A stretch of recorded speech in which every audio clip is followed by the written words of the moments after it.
Hello সবাইকে, আজ আবারও চলে এসেছি 15 ডিসেম্বরে একটা রিসেপশন ব্রাইডের গল্প নিয়ে, যার ব্রাইডের লুক আশা করছি তোমরা দেখেই ফেলেছো।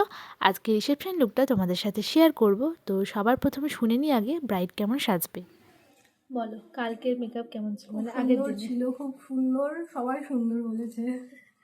আজকে বল, আজকে কেমন সাজবে? আজকে একটা আলাদা রকম, আর সিম্পলের মধ্যে চোখটা যেন সুন্দর থাকে, ব্যাস। আর মেকআপ একটু গ্লো করে। ঠিক আছে। ব্রাইডের কথা মতো তো আমি কাজ শুরু করে দিয়েছি। আমার এই ব্রাইডের মাত্র দুটো জিনিসই ডিমান্ড ছিল। এক নাম্বার ছিল স্কিনটা যেন একটু গ্লো করে, আর 2 নাম্বার ছিল আই মেকআপটা যেন ভালো হয়, যেটা বিয়ের দিনেও ওর এই ডিমান্ডটাই ছিল। তো সেই মতো আমি কাজটা করার চেষ্টা করেছি। তো ব্রাইডের তো শেষ অবধি দেখো ব্রাইডের কেমন লাগলো, আর তোমরাও শেষ অবধি দেখে জানিও তোমাদের কেমন লাগলো।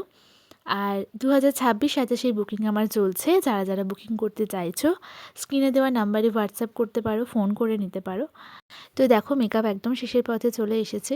তো আজকে ব্রাইডের শাড়ি ড্র্যাপিংটা একটু অন্যরকম করেছি, সাথে হেয়ার স্টাইলটাও দুটোই ব্রাইডেরই ইচ্ছা ছিল। মানে ব্রাইড চেয়েছিল শাড়িটা একটু অন্যরকমভাবে পরতে, আর হেয়ার স্টাইলটা একদম এরকমই চেয়েছিল। তো আমি একদম ব্রাইডের ইচ্ছে মতোই লুকটা করার চেষ্টা করেছি। তো তোমরা দেখো ব্রাইডের ফাইনাল লুকটা, আর ব্রাইডের মুখে শুনে নাও ব্রাইডের কেমন লাগলো। বলো, তোমার পছন্দ হয়েছে? সুন্দর হয়েছে, দারুণ। যেমন চেয়েছিলে। এবার তোমরা জানাও তো তোমাদের রিসেপশনের লুকটা ভালো লাগলো নাকি বিয়ের লুকটা। আর যারা যারা বিয়ের লুকটা এখনও পর্যন্ত দেখোনি ঝটপট গিয়ে দেখে আসো, আর তাড়াতাড়ি আমাকে কমেন্টে জানাও কোন লুকটা তোমাদের ভালো লাগলো। দেখা হচ্ছে নেক্সট ব্রাইডের সাথে।